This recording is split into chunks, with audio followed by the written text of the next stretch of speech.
اسم روزالين منبج. أنا رفيقة عربية، يعني عشت بلبنان بين الدولة اللبنانية، يعني كنا نشوف فرق ما بين كان في مجتمع عربي، في مجتمع كردي، مجتمع مسيحي وشيعي، يعني كتير المجتمعات. يعني إذا بنحكي عن المجتمعات، يعني مجتمعات ما بينعدوا، بس كان في فرق كتير كبير يعني ما بين المجتمعات. يعني بين المجتمع المسيحي والمجتمع الشيعي في فرق كتير، بين المجتمع العربي والكردي كان في فرق كتير. بنقول يعني المجتمع المسيحي والشيعي كان يعني من نفس لبنان، بس المجتمع العربي والكردي ما كان يعني بلبنان، يعني بس كان يعني مثل إنه نحن تركنا بلدنا ورحنا على هذا البلد، يعني رحنا على البلد اللبناني. بس كان نشوف الفرق كتير يعني ما بين المجتمع العربي والكردي. يعني كان المجتمع الكردي يعني إنه هيك كان دائما مظلوم، المجتمع العربي كمان هيك، يعني اللي ما كان عنده يحصل على الجنسية كان كل شيء يمشي بالدولة، كان كل شيء بالمصاري يعني نمشي. يعني إنسان ما عنده هذا الشيء ما يحسن يعني يعيش بلبنان. يعني كان عم نواجه كتير صعوبات بلبنان، يعني كمجتمع عربي وكردي كنا عم نشوف هدول الصعوبات كتير.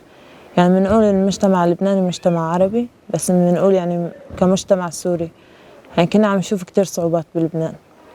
كان عم نشوف الفرق كتير يعني بالمجتمع اللبناني. يعني نحن كمجتمع سوري ما كان لنا قيمة بلبنان. يعني بالنسبة لي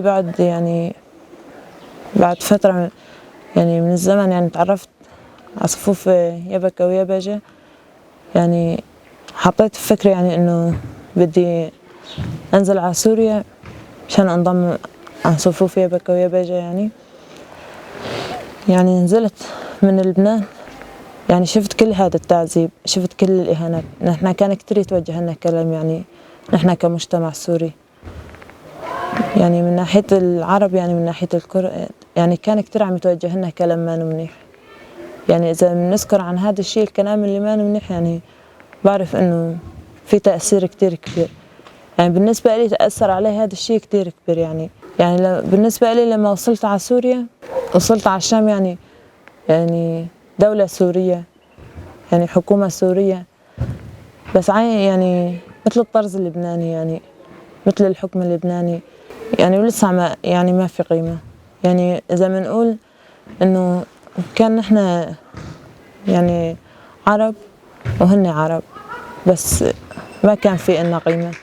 لما فكرت إنه أنزل يعني على منبج، مشان يعني خلاص أعطيت القرار الأخير إنه بدي أنضم على صفوف يبجة، كان في كتير حواجز. يعني كان دائما الحواجز عم يوقفوا قدامنا. أنا بعرف يعني كعرب أو ككرد أو كمسيح أو كشيعة أو كسريان، لما إنسان يحط هدف قدامه يعني ما في عنده فرق. لما حاولت أنا يعني وصلت على هذا الخط، لما انضميت على صفوف يبجة، يعني شفت كتير فرق. يعني كان عم شوف كتير فرق. كان دائما عم فكر إنه ليش أنا ماني بهذا الخط، يعني ليش قبل ما فكرت بهذا الشيء. بس يعني كان عم نلاقي كتير صعوبات، كان في كتير تأثيرات علينا بالمجتمع. لما انضميت بين الرفقات واجهت كتير صعوبات، لأن كان في تأثيرات المجتمع لسه علي، ولسه حتى الآن يعني في هدول التأثيرات، بس عم حاول أتخطاهم بمساعدة يعني الرفقات، عم أتخطى هذا الشيء.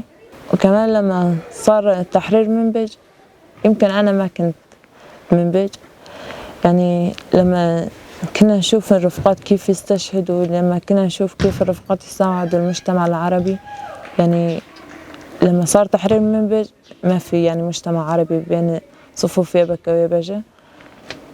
كان كتير فعلي لما كنا نشوف انه كيف يعني المجتمع الكردي عم يدافع عن المجتمع العربي.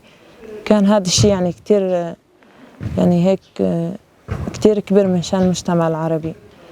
بس مثلا كان المجتمع الكردي عم يفكر بالمجتمع العربي، بس المجتمع العربي كان فكره كتير قلي على هذا الشيء. بس لأن كان الدول مسيطرة على هذا الشيء، كان زرعة بشخصيتهم هذا الشيء. مثلا يعني العرب ما لازم يقربوا على الكرد إنه إنسان ما منيح وما بعرف شو. انضمينا، شفنا هدول الشغلات، يعني صار في عنا هذا الفرق. بالنسبة إلي يعني 8/15 كان هذا الشيء يعني كتير مبارك، يعني من شان منبج. يعني هذا اليوم يعني يوم 15/8 كان كتير مبارك على منبج. يعني لما دخلت صفوف يبك ويبج على منبج يعني حسيت روح الحرية، يعني الحياة الجديدة دخلت على منبج. حتى الآن يعني عم فكر إنه نحن كمجتمع عربي شو فينا نقدم يعني مشان صفوف يبك ويبج. يعني فيني أبلش من نفسي حتى المجتمع كله شو فينا نقدم يعني شو ما قدمنا يكون قليل، يعني بالذات يعني كشعب عربي، يعني كشعب منبج. يعني هالقد رفقات عنا استشهدوا منبج، شو فينا نقدم يعني مشان منبج. يعني وهدفي هلا إنه الهدف اللي بدي أوصله، يعني بدي أحرر يعني كل امرأة، يعني كل امرأة عربية، كل امرأة مظلومة يعني بالمجتمع العربي. بدي أوصلها هاي الفكرة، يعني الفكرة اللي أنا وصلت لها. يعني الحرية اللي نحن فهمناها غلط، يعني لازم نوصل للحرية المظبوطة، لازم نوصل لهذا الخط يعني كنا